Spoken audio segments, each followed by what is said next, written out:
Mesdames et messieurs, bonsoir et bienvenue dans ce principal rendez-vous de l'information.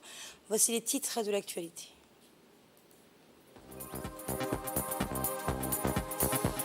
Le président de la célèbre fondation médicale chinoise GX, professeur Shang Yingyang, qui est en visite dans notre pays, s'est rendu aujourd'hui à l'hôpital général Petit. Et la Grèce est sous le choc ce mercredi après le terrible accident ferroviaire survenu dans la nuit. Au moins 32 personnes ont trouvé la mort. Nous sommes le mercredi 1er mars 2023. Bienvenue à tous. La salle de réunion de l'Institut d'études diplomatiques a abrité aujourd'hui une conférence sur le cycle de rapports en rapport avec la guerre qui oppose l'Ukraine et la Russie et ses conséquences dans les pays africains.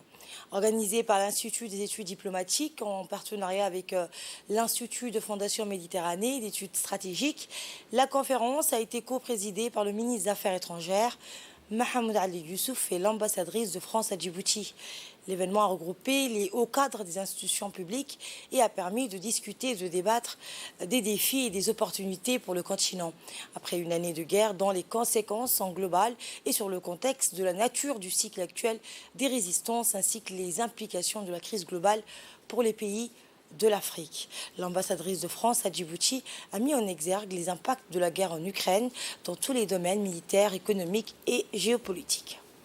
Prenons la parole à son tour le ministre des Affaires étrangères et de la coopération internationale, Mohamed Ali Youssouf, a indiqué que l'impact le plus visible de la guerre sur l'Afrique est la hausse des prix du carburant et des denrées alimentaires, l'inflation et l'instabilité financière. Nous l'écoutons. Pour remercier nos hôtes qui sont venus de Toulon pour pouvoir échanger avec nous, nous apporter leur expérience, et surtout faire en sorte que ces relations que nous avons essayé de tisser entre la région PACA à travers, n'est-ce pas, la Fondation,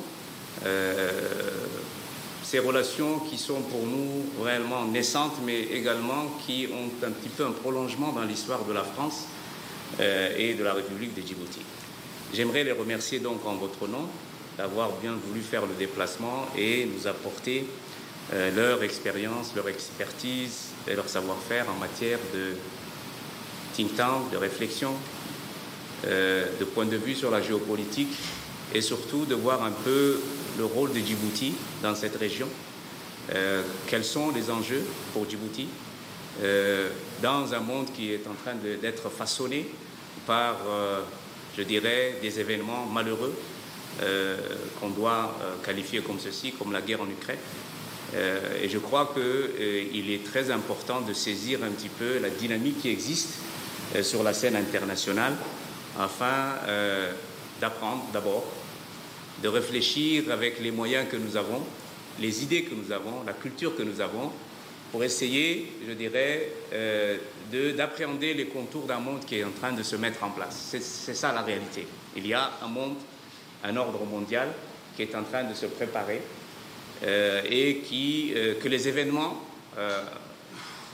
du monde, la guerre en Ukraine et d'autres événements, font que ce façonnement est en train de se réaliser devant nos yeux. Il est vrai que cela est source de préoccupation, source d'instabilité, source peut-être aussi de mal-être à cause de l'inflation, à cause de tous les problèmes que cela peut générer et engendrer, mais ça restera un autre monde, ce sera un monde dans lequel Djibouti, les populations djiboutiennes auront à vivre. Et la chaîne Al Jazeera a réalisé et diffusé un entretien avec le ministre des Affaires étrangères et porte-parole du gouvernement, Mohamed Ali Youssouf, dans une émission intitulée L'Ira al-Yom. Répondant aux questions du journaliste, le ministre est revenu sur l'évolution des relations diplomatiques de la République de Djibouti et ses efforts pour maintenir des relations équilibrées avec les pays voisins, fondées sur une neutralité totale et la non-ingérence dans les affaires intérieures de ces pays. Au cours de cette interview télévisée, le ministre des Affaires étrangères a répondu aux questions sur le rôle joué par Djibouti pour contenir les tensions et les divergences connexes sur le barrage de la Renaissance entre les pays en amont et en aval. Il a aussi clarifié la position de Djibouti sur la question palestinienne et a apporté des précisions sur les questions relatives à la coopération entre notre pays et les grandes puissances dans l'Afrique, les États-Unis d'Amérique et la Chine. Et vous pourrez regarder l'intégralité de l'émission sur nos chaînes 1 et 2 demain à partir de 16h30. Sous la présidence du secrétaire d'État chargé des sports, Hassan Mohamed Kamel, le comité organisateur de la 3e édition du championnat senior de tennis de table de l'Afrique de l'Est a tenu une dernière réunion préparative au Sheraton Hotel en présence des différents pôles chargés d'organiser l'événement. 14 pays dans Djibouti devraient prendre part à ce championnat d'Afrique de tennis de table senior, messieurs et dames, qui se déroulera du 8 au 12 mars à Djibouti. La réunion a été l'occasion de faire le bilan et l'état d'avancement des travaux de différentes commissions. Il était également et surtout l'occasion d'évoquer plusieurs sujets de préoccupation concernant l'avant, le pendant et l'après-championnat. Le secrétaire d'État chargé des sports, Hassan Mohamed Kamel, président du comité d'organisation, a remercié toutes les personnes travaillant pour la réussite de cette importante manifestation sportive. Il a également insisté sur le rôle que pourrait avoir ce championnat quant à la capacité de Djibouti à organiser un grand événement sportif à l'avenir, avant de lancer un appel à l'endroit de la population pour venir soutenir nos athlètes. Pour rappel, avec Djibouti, le championnat va accueillir les meilleurs pangistes des pays de l'Afrique de l'Est, en l'occurrence les Comores, l'Éthiopie, le Kenya, le Madagascar, l'île Maurice, les Seychelles, la Somalie, le Soudan, le Sud-Soudan et enfin la Tanzanie. Et notre équipe sur place a pu accueillir quelques réactions des responsables du secrétariat d'État au sport. En voici une. Passé en présence du secrétaire d'État chargé des sports, la secrétaire générale et la présidente du comité olympique national de Djibouti. La réunion portait sur les échanges, portait surtout sur les résumés de tous les travaux effectués en coulisses et sur le terrain. Nous nous sommes déjà projetés sur les arrivées des délégations, de l'accueil, de l'hébergement et surtout de la cérémonie d'ouverture. Le message, j'adresse à l'endroit de la population, occuper les gradins, de supporter leurs joueurs, leurs équipes et surtout montrer que Djibouti est capable d'organiser un événement d'une grande envergure. C'était dans les titres le président de la célèbre fondation médicale chinoise GX, le professeur Shang Yingyang, qui est en visite dans notre pays, s'est rendu aujourd'hui à l'hôpital général Pelletier et a été accueilli par le directeur général de l'hôpital Pelletier, Zakaria Ouled Ahmed, du conseiller principal du ministre de la Santé, Abdulkader Mohamed Garad, et l'ensemble du personnel de l'hôpital. La fondation médicale chinoise GX et le ministère djiboutien de la Santé entretiennent une collaboration fructueuse. Une campagne de chirurgie de cataracte sera réalisée par les équipes spécialisées chinoises et djiboutiennes jusqu'au 22 mars au sein de l'hôpital général Pelletier. Et l'opération, et la campagne se poursuivra dans les régions de l'intérieur. Une convention préalable d'accord a été intervenue, on le rappelle, entre le gouvernement djiboutien et la fondation médicale chinoise GX. Elle a trait à l'initiation d'un partenariat de coopération intégré entre les deux parties dans le domaine de l'ophtalmologie. Il vise à moyen terme d'éradiquer sur toute l'étendue du territoire djiboutien la pathologie de la cataracte, source majeure de cécité dans notre pays et handicap contre-productif à notre développement économique et social. Et le ministre djiboutien de la Santé, Dr Ahmed Roble Abdilé, exhorte donc la population djiboutienne à venir massivement profiter de cette mission médicale et chirurgicale. C'est jusqu'au 22 mars. Cérémonie de remise de kits de bien-être aux patientes et patients en milieu psychiatrique à l'hôpital général Pelletier. Une cérémonie de remise de kits du bien-être aux patients en milieu psychiatrique s'est déroulée aujourd'hui à l'hôpital général Pelletier. Cet événement organisé par le ministère de la Femme et de la Famille et l'Union nationale des femmes djiboutiennes en collaboration avec l'hôpital général Pelletier a été présidé par la secrétaire générale du ministère de la Femme et de la Famille, Mme Anissa Hassan Bardon. Cette cérémonie a permis à une quarantaine de patients internés dans cette psychiatrie de l'hôpital général Pelletier de bénéficier de ce don. Dans son mot de bienvenue, la directrice administrative et financière de l'hôpital Pelletier a remercié le ministère de la Femme pour ce geste noble mais surtout humain en faveur de leurs frères et sœurs internés au milieu psychiatrique. Dans une brève intervention faite sur place, le médecin-chef du service psychiatrique, Dr Eid Ouaes, a mis l'accent sur l'importance d'aider et de soutenir les personnes atteintes des maladies mentales. Je remercie en fait de façon particulière la ministre de ce ministère qui, lorsqu'elle était au niveau du ministère de la Solidarité, a permis la rénovation de la psychiatrie. Vraiment, c'est elle qui a permis le côté actuellement qui est la néphrologie. Avant, c'était l'aile femme de la psychiatrie. A été rénovée de A à Z par Mona lorsqu'elle était ministre de la Solidarité. Par la suite, elle n'a jamais cessé de nous aider. Et cette proximité se justifie aujourd'hui par la remise de ces kits. Elle a permis à certains malades mentaux, surtout femmes, de s'autonomiser, on va dire, par des formations professionnelles. Les mots ne suffisent pas, sincèrement.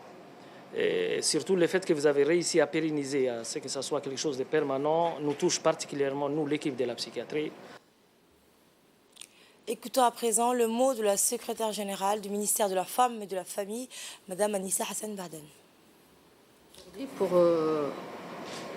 Pour lancer d'abord la Journée internationale de la femme qui est célébrée chaque année le 8 mars, et le ministère de la Femme et de la Famille a l'habitude d'organiser plusieurs activités pour faire participer le maximum de personnes, que ce soit dans la ville de Djibouti ou dans les régions de l'intérieur. Le ministère a décidé aujourd'hui de lancer cette journée au sein de l'hôpital Pelletier, et spécialement avec les patients de la psychiatrie. Nous sommes là aujourd'hui pour octroyer un kit assez modeste pour que ces femmes aussi participent à la célébration de la Journée internationale de la femme. Cette journée réaffirme, par la volonté du gouvernement, dans la promotion en faveur de la femme pour que personne ne reste des côtés. Cette année, le lancement de la Journée internationale de la femme se fait avec vous et pour les patientes qui sont composées de femmes, d'hommes et d'enfants.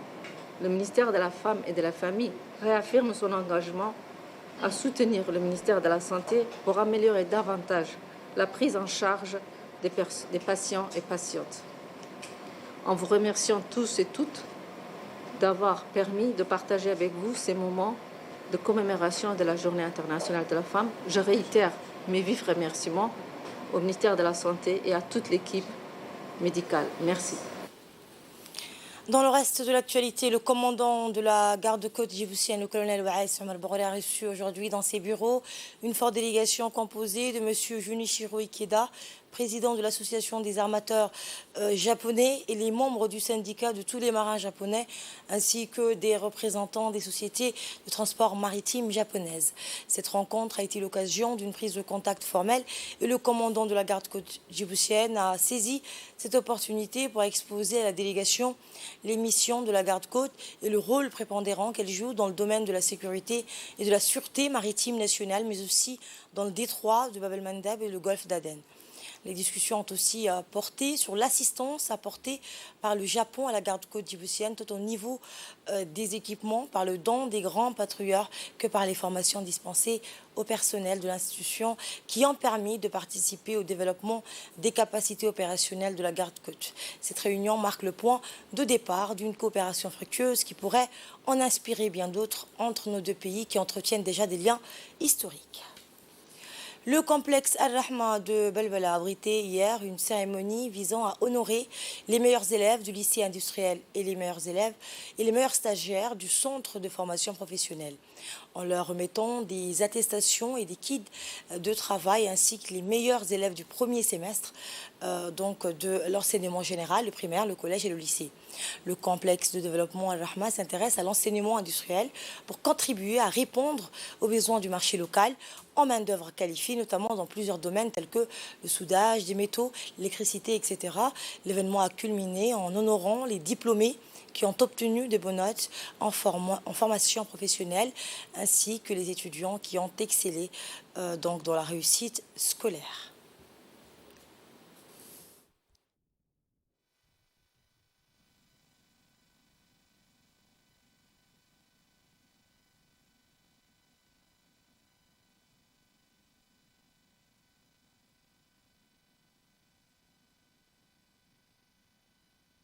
Le complexe Al-Rahma et le développement est un grand chantier qui œuvre dans différents domaines, la santé, l'éducation et le social depuis son inauguration en 2007.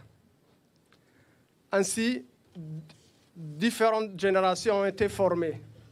Le centre de formation a formé 15 promotions et le lycée industriel 13 promotions dans les différents métiers: le soudage des métiers, l'électricité, la réfrigération, la climatisation, la menuiserie, l'aluminium, la couture, l'informatique. Et c'est depuis, à cette date, 2007, plus de 3000 jeunes ont été formés. Ainsi, la cérémonie qui nous réunit aujourd'hui va honorer une quarantaine de jeunes et des apprenants qui se sont distingués de leur père, et ils nous ont mérité à ce titre nos félicitations. Et dans son intervention, le directeur du complexe éducatif, le docteur Abdellah Fatouh, a souhaité la bienvenue aux responsables participants à la cérémonie, soulignant que cela témoigne de l'intérêt qu'il porte au complexe Al-Rahma, qui joue un rôle tangible dans le renforcement du système éducatif dans le pays. Parlant des projets du complexe éducatif, le docteur Abdellah Fatouh a souligné que le nombre de promotions diplômées du système d'enseignement secondaire industriel de 3 ans est d'environ 13 promotions. Et pour clore son intervention, il a remercié le président de la République pour son soutien indéfectible en faveur du complexe éducatif. Et cet incident, un incident qui s'est déclenché cet après-midi au centre-ville. Le sinistre s'est déclaré vers 15h30 dans un appartement occupé par 4 familles situé près du centre commercial Al-Hamoudi. Prenant rapidement de l'ampleur, l'incendie a ravagé des magasins. Aussitôt avertis, les sapeurs-pompiers arrivent sur place pour combattre le feu et protéger les personnes et les biens. À proximité du lieu de départ du feu, les enquêteurs ont découvert qu'un feu de maison aurait provoqué l'incendie. Selon les clients de ce centre commercial très fréquenté, le feu aurait été plus dramatique si les pompiers n'avaient pas intervenu à temps. Aucun dégât humain n'est à déplorer. La Grèce est sous le choc ce mercredi 1er mars après le terrible accident ferroviaire survenu dans la nuit. Au moins 32 personnes ont trouvé la mort et 85 autres ont été blessées après la collision peu avant minuit entre un convoi de marchandises et un train de passagers avec 350 personnes à bord. Le train de passagers effectuait la liaison entre Athènes et Thessalonique, la deuxième ville de Grèce dans le nord du pays, tandis que le train de marchandises effectuait le trajet inverse. Et c'est ainsi que prend fin ce journal. Merci de l'avoir suivi. Agréable suite de programme sur Télé Djibouti.